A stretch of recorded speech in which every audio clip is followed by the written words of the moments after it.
Here's a question for you. What do Fred Couples and Nick Price have in common?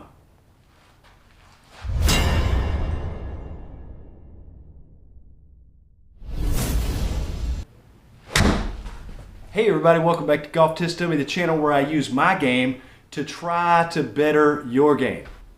I'm trying to come up with a bunch of different ways to say that. I keep saying the same thing over and over. You guys are probably getting sick of hearing it because I say the same thing every time, so I'm trying to mix it up a little bit. So far, it's an epic failure. In any event, let's just go with the old standby. Hey everybody, welcome back to Golf Test Dummy, the channel where I use my game to help your game. Hopefully. If you've never seen any of my content before and this is the first time, this is the first video that you've seen of mine, I'll just tell you really quickly what this channel is all about. For a couple of years now, I have been on a journey to go through all sorts of different golf swings, drills, equipment, trying different things to see what has validity and what doesn't, what can help me and what doesn't, in an effort to simplify the golf swing and the act of playing decent golf so that I can improve myself, and in doing so, I'm your little canary in the coal mine, your guinea pig, your personal golf test dummy to try these things out first and ruin my game in order to help yours.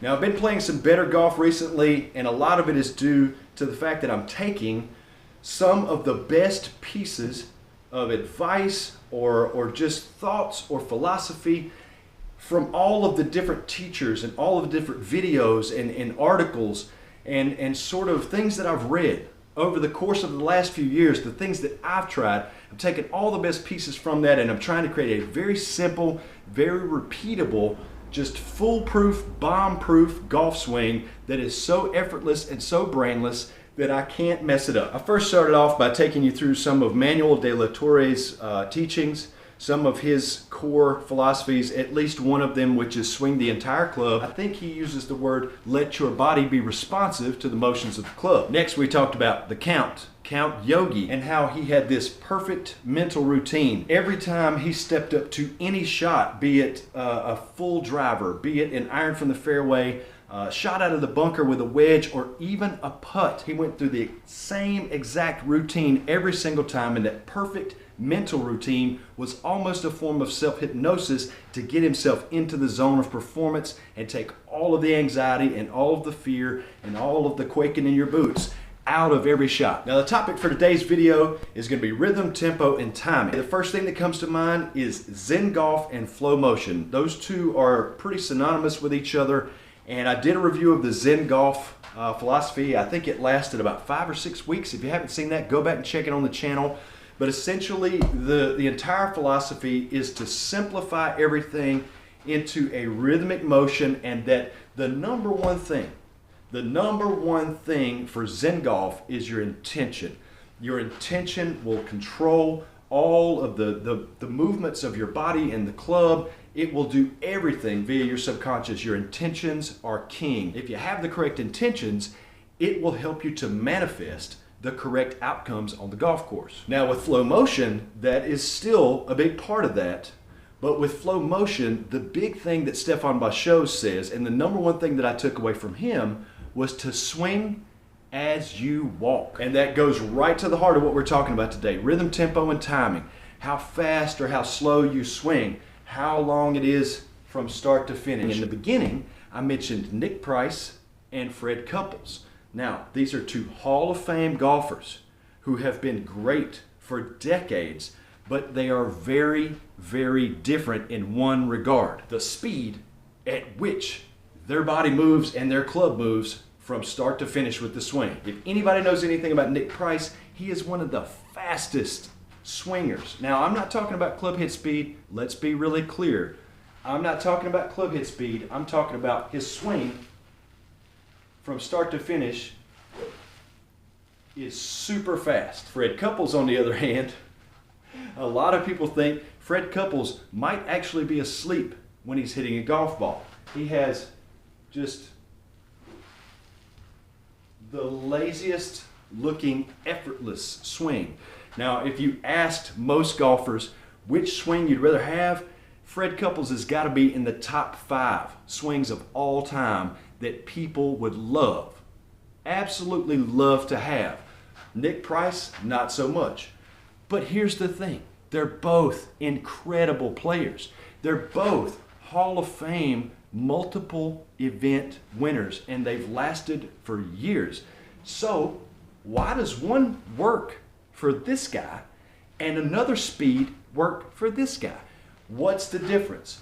That goes back to what Flow Motion talks about the most. The biggest takeaway that I got from them was swing as you walk. If you've ever watched any of Stefan's videos on Flow Motion Golf, it's swing as you walk. And if you look at Marcus Bell in the Zen Golf work that he does in the hitting bay there, it's just this footwork.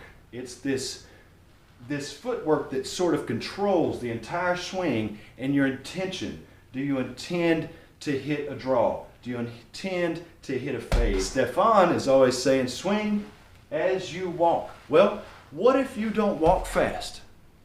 What if you don't walk slow? So if you watch Fred Couples and his swing, I'll try to do a little mini impression of it here. All right, this is probably not going to be, and I'll do it this direction. This is probably not going to be the greatest impression in the world, but I'm just going to try and get his sort of demeanor, right? And just the way he swings. He sets up, and then he takes it away.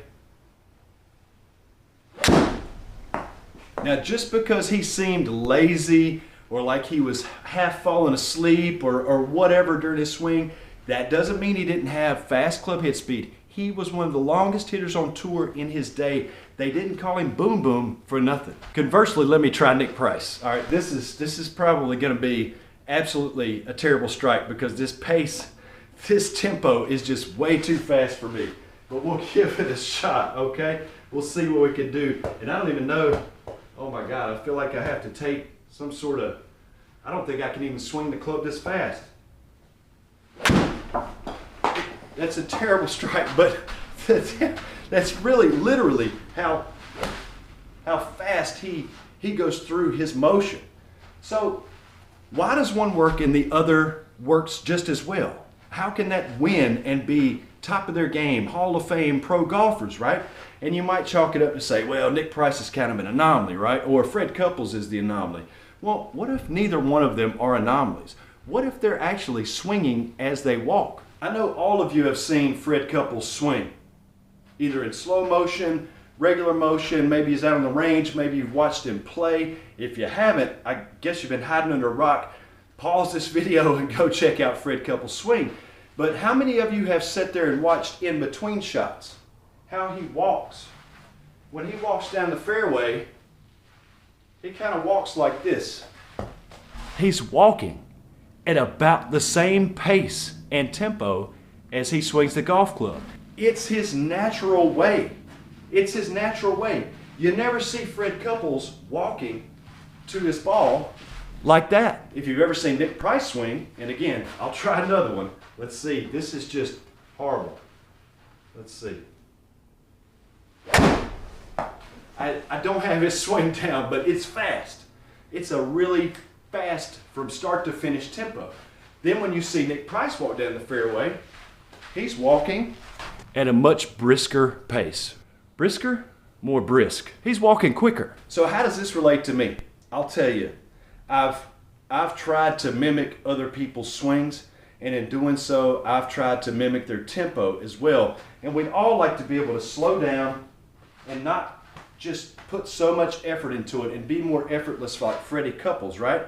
Well, if you walk that way, you talk that way, you eat that way, you shower that way, you put on your shoes and your clothes, you drive that. If everything you do naturally is that slower sort of lazy pace, then you might be able to get away with mimicking Fred Couples pretty well and his tempo, his rhythm, his tempo, his timing. But if you talk faster, you eat faster, you get dressed, you can't stand still, you walk quickly when you're in the grocery store or going across the parking lot, your brain's constantly moving, it's going to be really fighting your very nature to come in here and set up to it and be all jittery and then all of a sudden switch to this lazy swing. So maybe stop fighting who and what you are, your very nature, how you do everything in life. Make it much more natural. Your natural rhythm, tempo, and timing is already being shown to you in the mirror every day. Don't try to be fast if you are a slower mover, a slower talker. And conversely, don't try to be slow if you already have sort of a frantic pace in which you move around. As Stefan Bachot says, in flow motion, swing as you walk. In any event, the lesson that I took away from my Zen Golf Flow Motion review, the number one thing was to not fight my nature, to not make it so structured and so complicated and try to change who and what I really am. Instead of fighting my nature and instead of fighting my natural rhythms, to harness them and to implement them into my golf swing and use that comfort level, those natural tempos, those natural rhythms, and all of that stuff to put it into my golf swing, just as I put it into the way I walk, the way I talk, the way I eat, the way I act, the way I do everything in my life. I try to play golf and swing the golf club at the exact same speed and pace as I do everything else in life. Guys, I appreciate it. I hope you enjoy watching this video. I'm out here in the garage. It's crazy hot. It's already in the 90s. It's not even June here down in North Carolina, but I'm out here working as much as I can, and I hope to keep bringing you guys some videos. See you in the next one.